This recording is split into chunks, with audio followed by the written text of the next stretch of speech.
Hello শিক্ষার্থী বন্ধুরা, class 5 English for today বইয়ের unit 15 poem the secret song এই ইউনিটের সবগুলো কোশ্চেন অ্যান্সার এখন আমরা পড়ব। দেখো 1.1 পেজ 79 অর্থাৎ 79 পৃষ্ঠায় এতে ডু ইউ লাইক ফ্লাওয়ার্স, তুমি কি ফুল পছন্দ করো? Which flower do you like most, কোন ফুল তুমি বেশি পছন্দ করো? হোয়াই, কেন? Answer yes I like flowers very much, হ্যাঁ আমি ফুল খুব পছন্দ করি। My favourite flower is the rose because it is very beautiful and smell sweet, আমার প্রিয় ফুল হলো গোলাপ কারণ এটি খুব সুন্দর এবং এর ঘ্রাণ খুব মিষ্টি। B what beautiful thing do you see around, অর্থাৎ চারপাশে কোন সুন্দর জিনিস তুমি দেখো?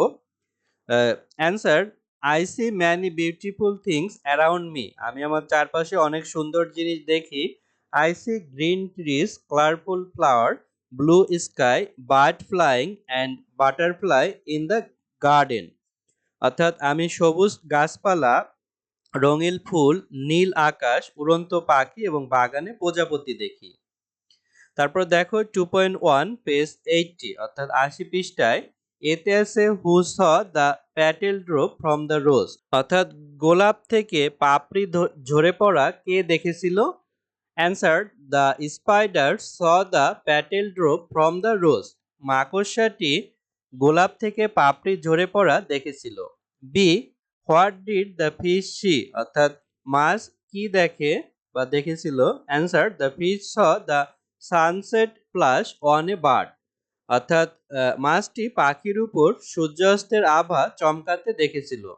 C who was the only one to see the fog come over the sea, কে সমুদ্রের উপর দিয়ে কুয়াশা আসতে দেখেছিল কেবলমাত্র?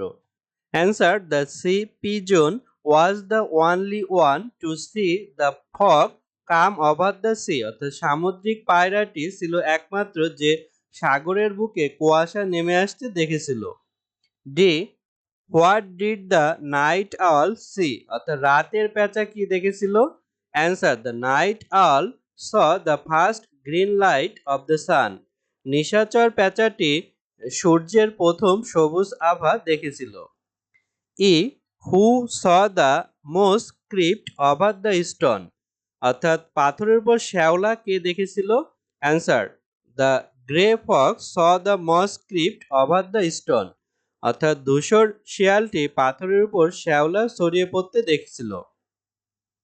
F how do you feel after reading the poem, অর্থাৎ এই কবিতাটি পড়ার পর তুমি কেমন অনুভব করো? Answer I feel peaceful and amazed, আমি খুব শান্ত এবং অভিভূত বোধ করছি।